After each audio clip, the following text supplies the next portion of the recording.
only one instance. And typically when you have one long-term distribution where you collect data instances over multiple times and then base your probability distributions, then you're going to have robust ones. Now, when we actually have real-time information, okay, now it may be possible that that real-time information for one instance may actually be, going out of, it may be substantially different from what you currently have. Now, just because you have one instance of substantially, information which is substantially different, doesn't mean your distribution should suddenly change. Your distribution itself should be a lot more stable than that. If that same, variability in terms of that, let's say it gets extra, you have an outlier. If that gets reinforced over several instances, then you should be able to see the difference in terms of your short-term distribution, not because of one instance. This constraint, what it does is it tries to ensure that your probabilities, now please be careful about what we're talking. We're talking about the probabilities that we are showing here. These are they themselves, we are bounding them to a certain range so that we don't have this distribution, short-term distribution as something that's just wildly fluctuating. It doesn't make sense. So what we do here is the following. First thing, we recognize that the P itself is a random variable, and then there is variance associated with that. And the way we can do this is we can collect several data sets. And for each data set, we can count with one of these P's. And then we have for this, we assume that its mean is the mean of the long-term historical distribution. So that's the starting point for this. But that's not in any way restrictive, because if you collect actual data and if you have several data sets, you can even use other distributions. For now, we just use the normal distribution here. But if you have field data, you can use whatever distribution is out there as well. The key point to note is that we don't want this distribution to fluctuate just in single instances, and that's going to be very important. Whereas when you're trying to measure actual travel times, the actual travel times can vary quite a bit, but the distributions themselves have to be based on reinforcement. That is, only if you see that happening multiple times, your distribution should start shifting. And so we have a constraint that bounds, that probability from shifting beyond a certain value. And this uses the standard normal form here, and it bounds it based on the confidence interval, where alpha is your confidence parameter. I think there's alpha by 2 is shown there. And instead of the normal distribution, if there's some other distribution, one can use that as well. So no problem. And I'll be showing you the impact of these in just a little bit. We conducted experiments, but they were based on synthetic data. We now have real data from Chicago that we're actually looking at on the Borman network. The Borman network, this, if you can imagine, is the northwest part of Indiana, just before you hit the border with Illinois and Chicago.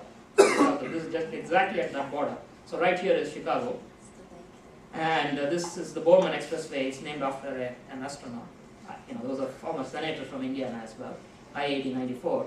And this carries something like 140,000 vehicles per day.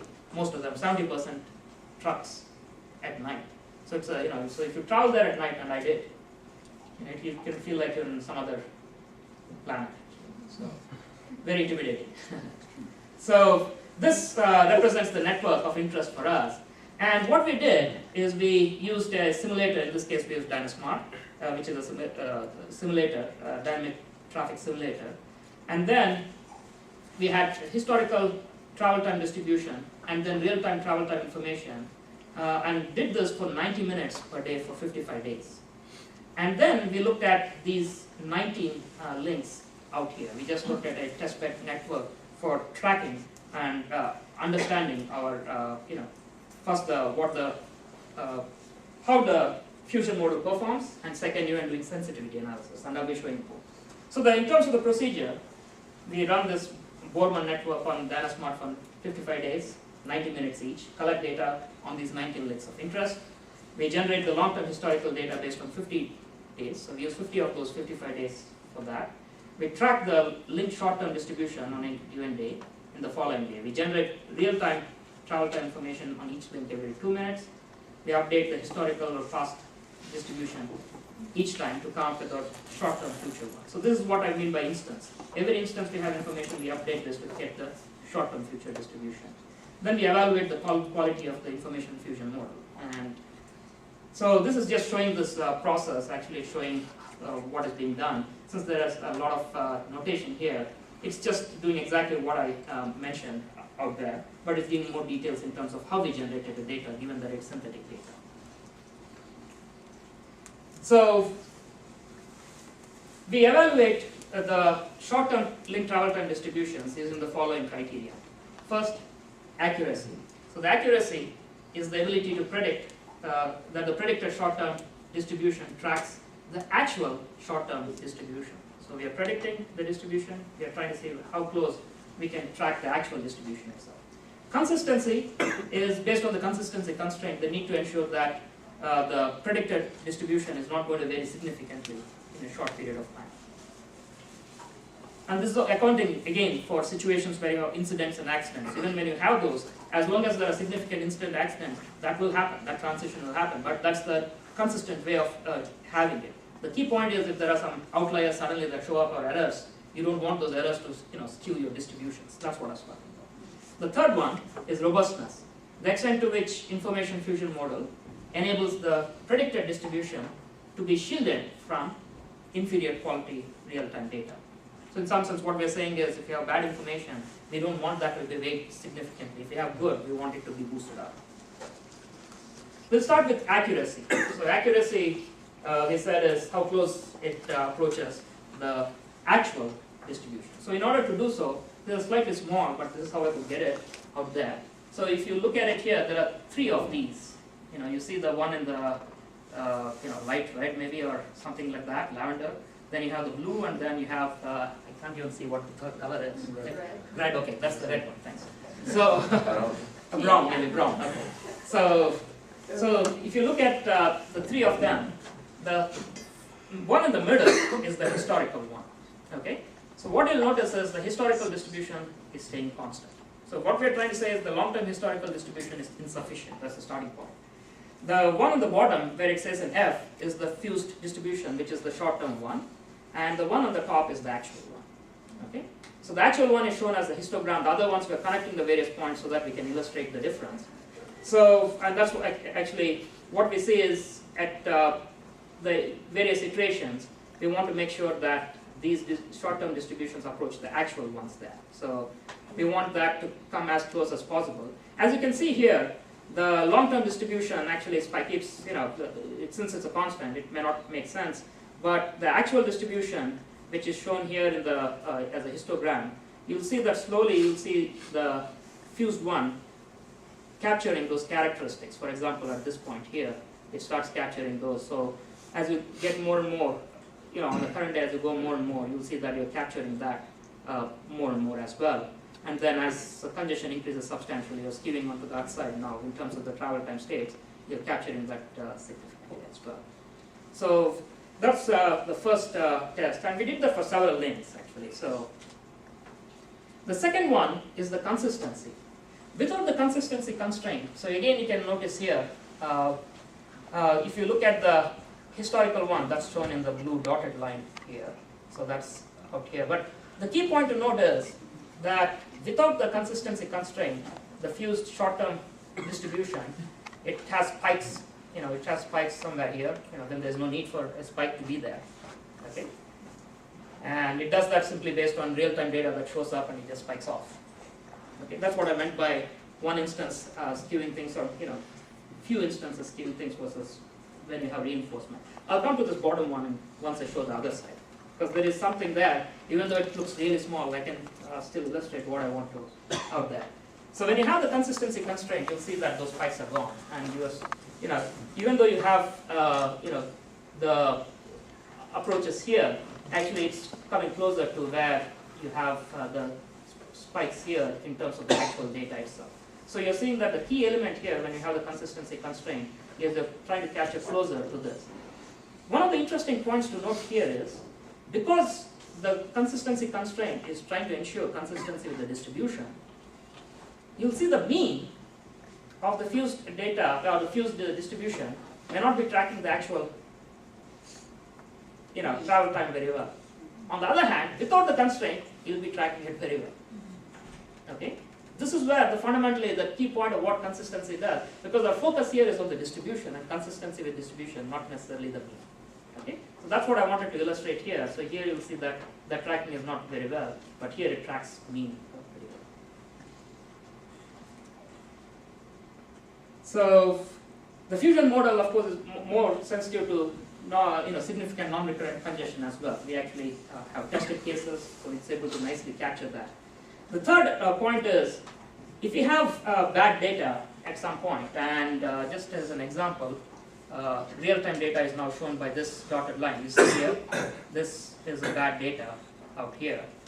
And we don't want our short-term distribution to just spike up simply because we have bad data, and that's essentially what we see here. Okay?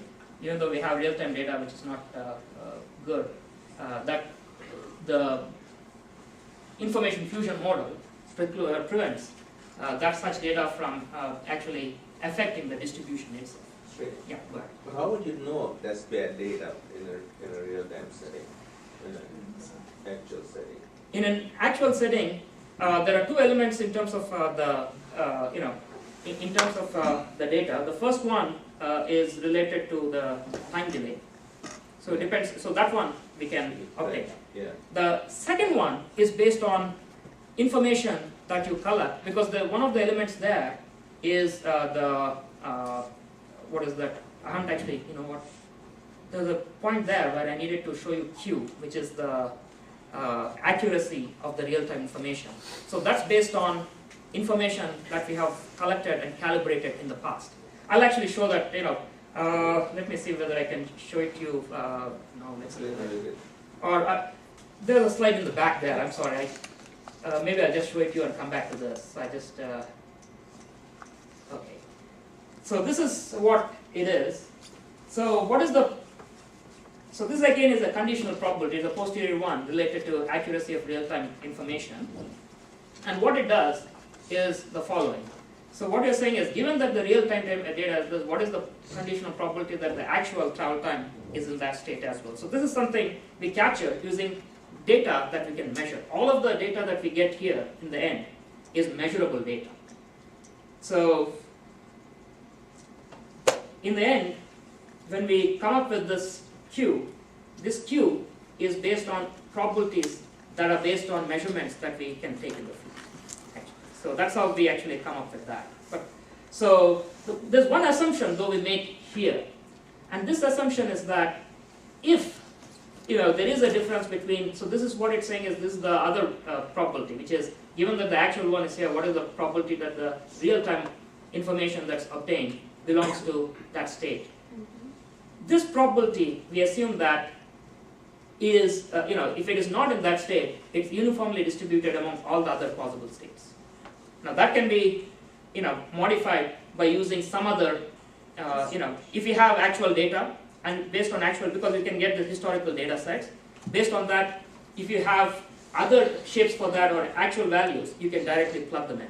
Just in the context that we use synthetic data, we did this. So that was the one approximation we used here. But if you have real data, you can directly use it. It doesn't affect that. The key point is, all of these are measurable quantities here. So using this, we are able to, so it's simply based on what we have in historical data to answer your question. It's based on whatever we can collect. So it's simply based, that's the best knowledge we have at that point. That's essentially how we look at this. Yeah, but in your diagram, you had this thing going like that. And there are problems in communication. There may be something wrong in communication and your information may not be good. Communication in what sense? Communication is good. You're sending out information through your internet or whatever it is. So there may be errors like that. Errors, so there are multiple sources of errors. So it can be failures, it can be, failure is one thing. It can be also, malfunctioning sensor itself. Right? Yeah. So that's what this, when we say the accuracy of the information, it's based on measurements that are done in the past based on what real-time information is given and what is actually measured. Based on that, the number of instances where we are within the state or we are not within the state is how we come up with that probability. Yeah. So what we're saying is that's the best estimate based on real data that we have. Now, if that is systematically observed, of course, then we can, factor for that as well, but it's simply based on the data.